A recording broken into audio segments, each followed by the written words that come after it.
विद्यार्थी मित्रांनो, या व्हिडिओमध्ये आपण एक्झरसाइज 26.3 मधील उदाहरणं बघणार आहोत. Question 1. The simple interest on some principal at some rate for 3 years is ₹525. म्हणजे या ठिकाणी आपल्याला प्रिन्सिपल पण माहीत नाही आणि रेट पण माहीत नाही आहे. ॲट द सेम रेट, आता याच रेटप्रमाणे the compound interest on ₹1600 for 2 years is ₹164. What is the principal. मग ही प्रिन्सिपल काढायची आहे. फक्त याचा रेट आणि याचा रेट सारखाच आहे. याचा रेट आणि याचा रेट सारखाच आहे. आता मग काय करायचं, ही जी खालची माहिती दिलेली आहे याच्यावरून काय फाइंड आउट करायचं आपल्याला, रेट, आणि तो रेट याच्यामध्ये ठेवून आपल्याला प्रिन्सिपल काढायची. आता कंपाऊंड इंटरेस्टचा फॉर्म्युला तुम्हाला माहीत आहे, A = P (1 + R/100 to the power n). इथं अमाऊंट, आता अमाऊंट किती आहे, अमाऊंट म्हणजे काय, principal plus interest, compound interest. म्हणजे हे किती येईल, प्रिन्सिपल इथलं खाली 1600 + 164, ती काय येईल मग 1764 इक्वल्स टू प्रिन्सिपल किती आहे 1600, 1 + R/100 आणि त्याचा पिरियड किती आहे 2, हे ठेवलं. आता इथे हे जे 1600 इकडे गेलं काय डिवाइड होईल, मग काय येईल ते इक्वल्स टू 1764 डिवायडेड बाय 1600 झालं इक्वल्स टू इन ब्रॅकेट. आता हे आपण काय करूया, ॲडिशन करूयात. 1 × 100 आणि हे काय येईल इकडं प्लस आर डिवायडेड, म्हणजे डिनोमिनेटरला R, cross multiplication, 100 + R/100 index 2. आता इथे taking the square root of both side, याचा स्क्वेअर रूट आणि याचा स्क्वेअर रूट काढूयात. आता सपोज याचा तुमचा 1764चा माहीत नाही, पण ह्या 1600चा माहीत आहे, तो किती आहे 40, तो किती आहे 40 आहे माहीत तुम्हाला हे. आता हे आपण हे ट्रिक्स वापरलेले आहेत, स्क्वेअर रूट कसा ओरली काढायचा तो. तर हे किती आहे याचं, आता हे 40 to 50च्या मध्ये असेल आणि तर युनिट प्लेसला काय आहेत 4, म्हणजे याचा स्क्वेअर रूटच्या युनिट प्लेसला काय असेल 2 असेल किंवा 6 असेल. तर हे म्हणजे 42 किंवा 46, म्हणजे हे कशाला जवळ आहे 40ला, म्हणजे याचं काय असेल स्क्वेअर रूट 42. हे कसं काढलं हे जर लक्षात आलं नसेल, खाली डिस्क्रिप्शन बॉक्समध्ये याच्या ट्रिकसाठीचा एक व्हिडिओ दिलेला आहे. आणि याचा स्क्वेअर रूट काय येईल 100 + R/100. ठीक आहे. आता पुढे घेऊयात. इथे क्रॉस मल्टिप्लिकेशन केलं, इथे अगोदर आता हे 2ने डिव्हिजिबल आहे हे, मग इथं काय येईल 21 आणि हे येईल 20. आता इथे 100 + R इक्वल्स टू हे काय येईल 21/20 आणि हे 100 इकडे काय होतील मल्टिप्लाय होतील, म्हणजे इंटू 100. 21 × 20, 25 × तिथे आलं 105, म्हणजे 100 + R इक्वल्स टू 105. देअरफॉर आरची व्हॅल्यू काय आली मग 105 - 100 इक्वल्स टू 5, इक्वल्स टू 5. म्हणजे रेट काय आला तर आपल्या या ठिकाणी 5%. रेट काय आला या ठिकाणी 5%. आणि हा रेट ह्या वरच्यामध्ये टाकायचा आणि काय काढायची आपल्याला प्रिन्सिपल, काय काढायची वर प्रिन्सिपल काढायची आहे. तर मग प्रिन्सिपल इक्वल्स टू, आता हे बघा P इक्वल्स टू इंटरेस्ट किती आहे 525 × 100 अपॉन रेट 5 आणि पिरियड किती आहे वर 3 years, पिरियड किती आहे 3 years. आता ही आपण इथं कॅन्सल करूयात. बघा 5 × 1 = 5, 5 × 1 = 5 हे 0 आणि 5 × 5 = 25, 105 येईल. हे इथंच करूयात, आणखी पुढं एक स्टेप 105 × 100 अपॉन 3, हे 3 × 1 = 3, 3 × 3 = 9 आणि 3 × 5 = 15. किती आलं ते 35 × 100. Therefore P equals to 3500. Option number 2, option number 2. Question number 2 बघा. क्वेश्चन नंबर 2 मध्ये the compound interest for 2 years and 3 years on certain principal at a certain rate of interest are 8,820 and ₹9,261 respectively. Find the rate of interest and the principal. आपल्याला दोन find करायचे, एक rate of interest find करायचं आणि एक principal find out करायची आहे. आता याची थोडीशी अगोदर आपण ट्रिक्स बघूयात आणि नंतर मग ते व्हेरीफाय करूयात. ठीक आहे. आता याची ट्रिक्स कशी असेल येईल बघा. आता 3 इयर्स काय दिलेलं आहे, कंपाऊंड इंटरेस्ट. 3 इयर्सचं कंपाऊंड इंटरेस्ट किती आहे बघा, 9261 आणि 2 इयर्सचं किती आहे 8820. 8820 म्हणजे 1 इयरचं इंटरेस्ट किती होईल, 1 इयर्सचा इंटरेस्ट किती असेल मग हे 144. आता हे जे आहे हे 1 इयरचं लास्ट इयरचं हे कंपाऊंड इंटरेस्ट असेल, म्हणजे 441. म्हणजे फर्स्ट इयर सेकंड इयरचं, फर्स्ट इयर आणि सेकंड हे सेकंड इयरचं हे जे दुसरं वर्ष असेल याच्यातलं हे simple interest plus compound interest असं असेल. म्हणजे पहिल्या वर्षामध्ये कंपाऊंड इंटरेस्ट किती असेल साधारणतः 440च्या आसपास असेल, असं आपण एक्झॅक्ट 440 किंवा 400च्या आसपास असेल. आता आपण इथं काय करूयात, प्रत्येक ऑप्शन बघूयात. तर एका वर्षाचं इथं इंटरेस्ट किती होतं ते बघूयात आणि हे याच्या कंपॅरिझन करूया त्याच्या जवळ कोणतं येतं. तर समजा 5 घेतलं आपण, तर 5%नी याचे काढलं तर किती होईल ते 1 इयरचं 5 × 5 25 म्हणजे 250 होईल. आपल्याला किती पाहिजे साधारणतः 400च्या जवळ पाहिजे. आता ही प्रिन्सिपल होऊ शकेल का, ही प्रिन्सिपल होऊ शकेल का 9000 नाही, कारण इथं हे प्रिन्सिपल प्लस इंटरेस्ट 8000 आहे, म्हणजे हे तर येणारच नाही, हे येणारच नाही. आता हे 8000 बघूयात. इथे 8000 आणि इथं रेट 6%, तर याचं 1 इयरचं काय येईल, 1 इयरचं याचं 6% किती होतं ते, याचा 6 8 480. म्हणजे फर्स्ट इयरचंच काय येते 480. आपल्याला सेकंड इयरचं किती आलेलं आहे आपलं, हे जो डिफरन्स आहे तो एक 441, म्हणजे हे येणार नाही ऑप्शन, हे जास्त मोठं होईल. याचं बघूयात मग. हे किती येतं आता 5 × 8 म्हणजे 5 8 400, म्हणजे इथे 0 कॅन्सल 400, म्हणजे इथं 400 येतं. म्हणजे हे याचं ॲन्सर असू शकतं, हे याचं ॲन्सर असू शकतं. आता हे व्हेरीफाय कसं करणार आपण, आता बघा, कारण हे याच्या जवळ आलं म्हणून आपण हे करूयात. आता इथे रेट आहे 5% आणि प्रिन्सिपल अमाऊंट आहे 8000. मग फर्स्ट इयरसाठी काय, फर्स्ट इयरसाठीचा इंटरेस्ट किती असेल, हे 4000 तुम्ही पाहिलं आत्ता चालं. आणि सेकंड इयरसाठी इंटरेस्ट काय असेल 4000 आणि प्लस या 400 फर्स्ट इयरचं इंटरेस्ट 400, सेकंड इयरचं इंटरेस्ट 400 प्लस या 400चा 10%,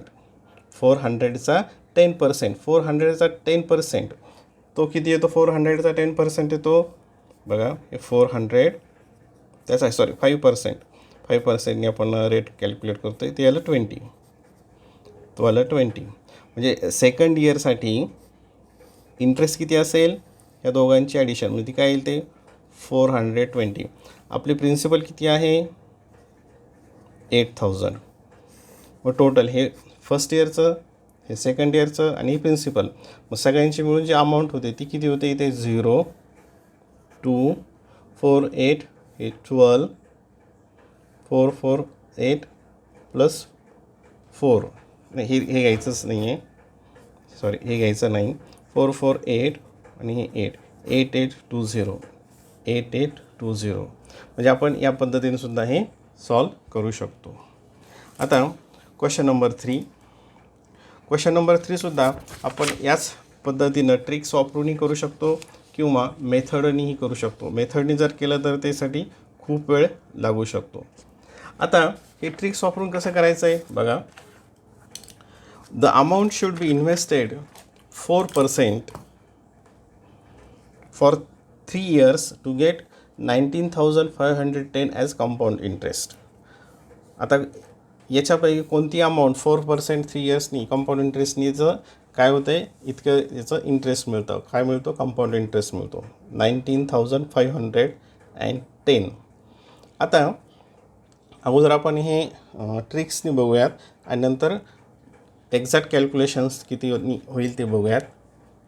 आता तुम्हाला हे माहिती आहे की सिम्पल इंटरेस्ट आणि कंपाऊंड इंटरेस्ट जेव्हा आपण कॅल्क्युलेट करतो त्याच्यामध्ये फारसा फरक येत नाही की ठीक आहे, जास्त फरक येत नाही, डबल टिबलचा फरक होत नाही.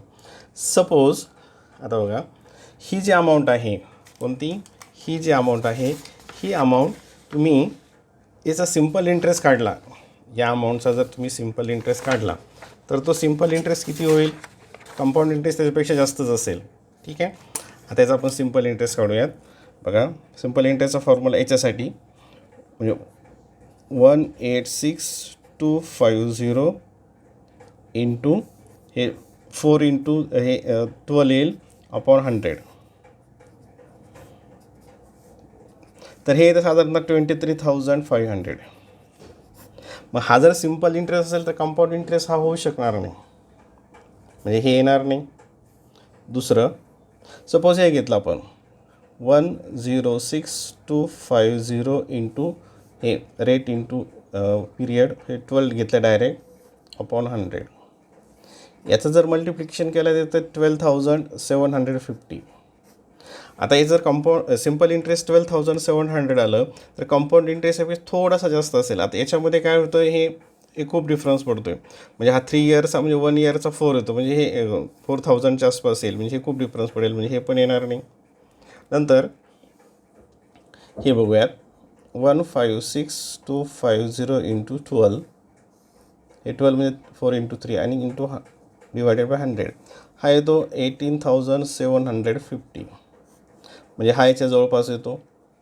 आणि लास्ट आपण बघूयात 176,250 इंटू 12 अपॉन 100, हा आला 21,150. म्हणजे फक्त कॅल्क्युलेशनसाठी खूप वेळ जातो, मग आपण ते डायरेक्ट घेत आहोत कॅल्क्युलेशन्स.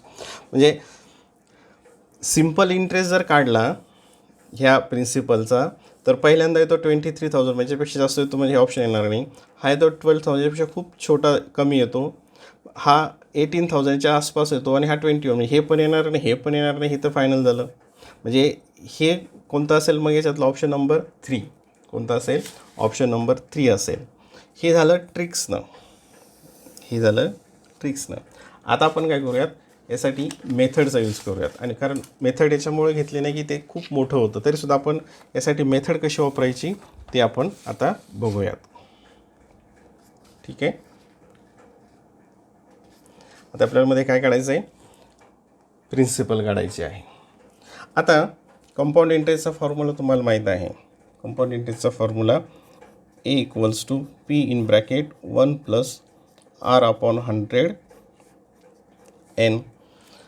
इथे आता अमाऊंट म्हणजेच काय असतं, अमाऊंटचा फॉर्म्युला काय असतो, amount equals to principal plus compound interest.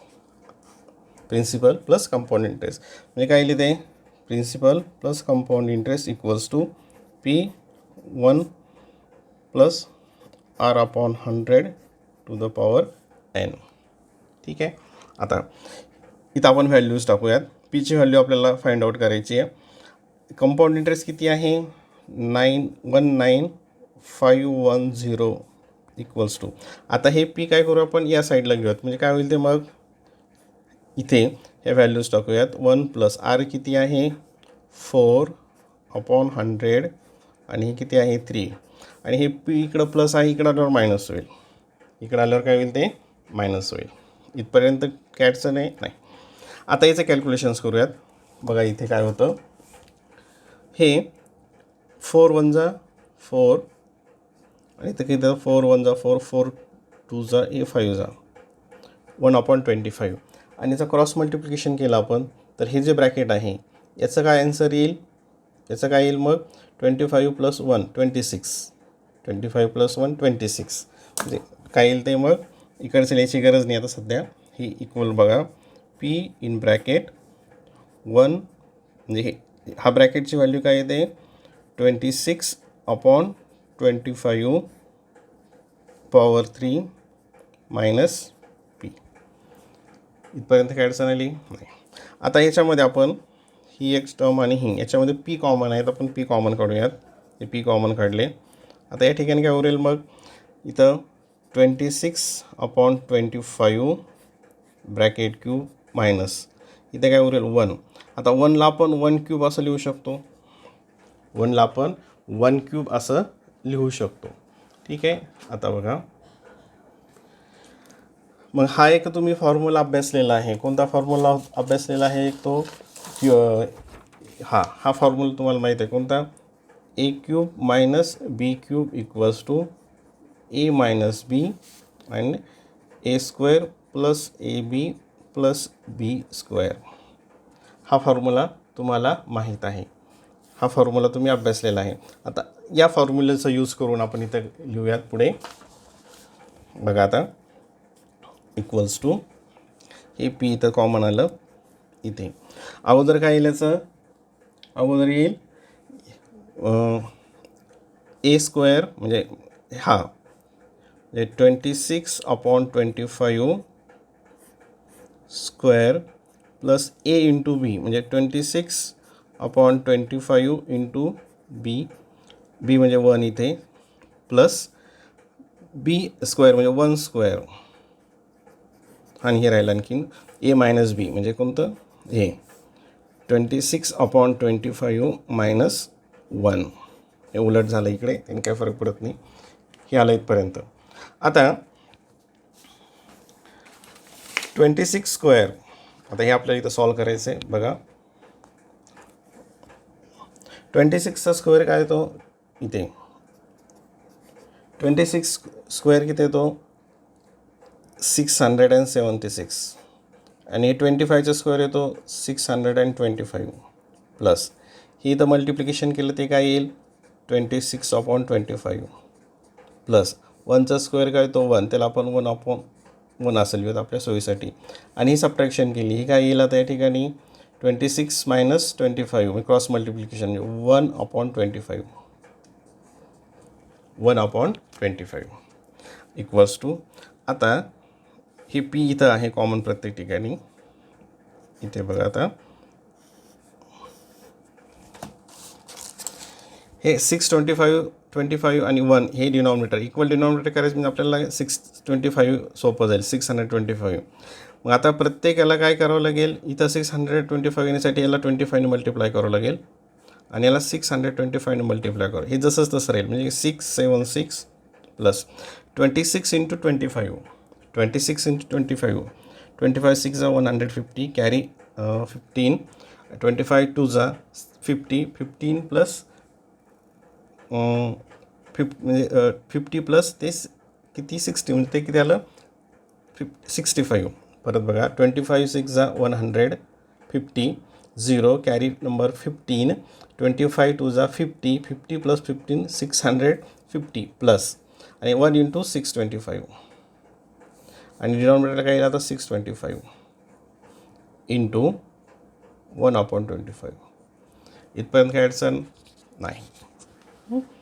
आता बघा, आता इकडचे नंबर काय आहे आपण ती इथलं डायरेक्ट घेऊ. आता 19510 equals to P in bracket H addition, हा जो वरचा न्यूमरेटर आहे. एच ॲडिशन काय येते? 6 + 5 11